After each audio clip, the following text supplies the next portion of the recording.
Over the closing weekend of April 2017, the most diverse gaming convention to ever hit Australian shores was back in Sydney for its final, emotionally triumphant year. We want, this weekend is maybe, oh my goodness, it makes you very emotional. Whether you're there as a member of the LGBT community, a differently abled gamer like Anthony, or maybe you were just there as an avid Nintendo fan. Part of the international Gamer X community, Gamer spelt with a Y, and co-founded by two generous volunteers, Josh Meadows and Liam Essler, the event succeeded in creating a comfortable and accepting space for gamers of all identities. GX is really lovely. It's so much smaller, it's really intimate. You get to have really good conversations with all sorts of people and it's really great. The inclusivity. They're actually asking my opinion on how they can cater to people like myself. There's a sort of like atmosphere here that's a lot more, it's intimate, it's personal. And it's just so inclusive and welcoming that as a cosplayer, I don't have to worry about anyone making judgments or anything like that. It's really safe and welcoming. Over the weekend, this inclusive energy never dissipated, with developers and artists showcasing their awesome work, a spacious yet intimate venue, the modest and relaxed crowd, and some of the most interesting discussions in game development and sociology. The weekend quickly became one of the most personal community experiences a gamer could partake in. It's a bittersweet fact that 2017 was GX's final year in Australia, but despite the ultimate lack of sufficient financial backing, Josh, Liam, and the entire GX crew served as the lifeblood of the event, investing their time, energy, and passion into making the weekend the best it could possibly be. We could not ask for a more gracious group of people to do an event for. The fact of the matter is it costs an incredible amount of money to run events like this, and we are all volunteers. If we were going to charge attendees at a level that would make it financially viable, it would not be affordable for most of the people who come by. As audiences entered Hall 5 of Olympic Park, they were greeted with a wealth of friendly volunteers, a bustling hangout zone, and GX's tabletop area, stocked with both the well-known and more obscure board game titles. The event also provided wheelchair accessibility, gender-neutral bathrooms, and if you prefer people in smaller doses, you could even enjoy some peace and quiet in the venue's safe space, the 2010 Campfire. Branching from the hangout zone was GX's 3 auditoriums, all hosting some of the most important social and technical discussions currently facing the Australian gaming industry. There is always a general feeling of a shared love for something at conventions, but at GX it's like the feeling of respect and inclusivity and diversity. It's kind of an emotional, positive view of what the future could be if this space was every space. The panels pulled a variety of important and involved voices like Fallout's Tim Kaine, Hex Bendixson of Good Game, and Alice Madness's Ken Wong. I've been very fortunate to be speaking to audiences about games for over a decade. In these current times, it's so important to have these safe spaces, these inclusive initiatives to make everybody feel like they can be part of gaming. Because of GX's extremely diverse audience and its primarily LGBT demographic, unlike a lot of major conventions, panels could tackle deeper, more complex social issues facing the gaming industry. As a con on its own, it's got a higher caliber of panels because you don't have to go through Queer 101 every single panel.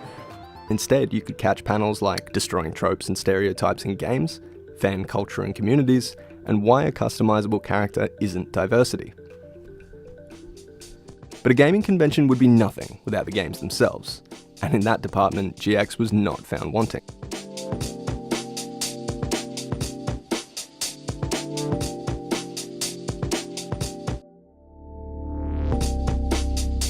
The main floor of the hall was dominated by a vast range of exposition booths, showcasing every possible facet of what makes a game happen, from the art, to the memorabilia, to the development itself. This is the second time we've done GX, and Bruce and myself are partners, so it's important for us to support part of our own community, and I think it's a good opportunity. We're based in Sydney, it's a really good opportunity for us to come out to the community and to showcase what we do and to show that there is a wide range of different developers on there.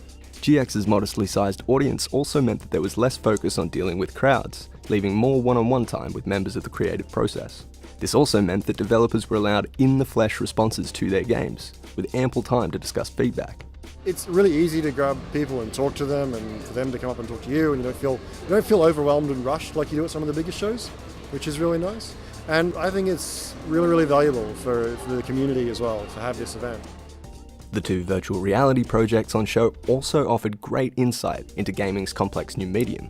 Kept utilizes VR's immersive technology to create narrative through environment, whereas the more gameplay-focused Symphony of the Machine creates a more traditional sandbox, where you solve puzzles through its intuitively complex motion controls.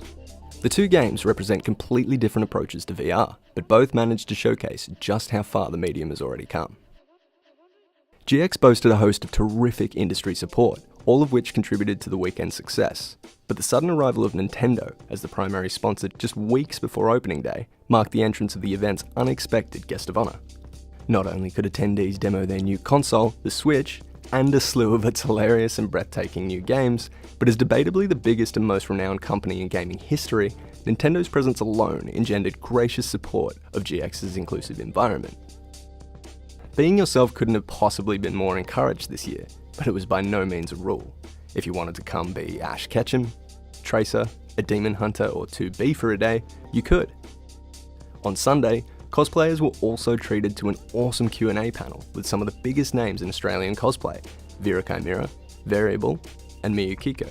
Because we're all looking at the same popular culture and there's so many creative people around, it just fosters a creative environment from the get-go. And I think it's really cool being able to have fans with developers in the same space as well, so you can see people who made the thing that you love and then people who love the thing that you made, and the dialogue between them as well can be really positive. I have met a lot of people from different spectrums. It's quite nice that it's just trying to be shown as normal, like it's not being paraded. Here it's just, it is what it is. I find that really nice. GX also managed to shine the spotlight on its costume-clad audience, hosting a cosplay competition with multiple awards and prizes on offer. And the winner is Luke with his fire.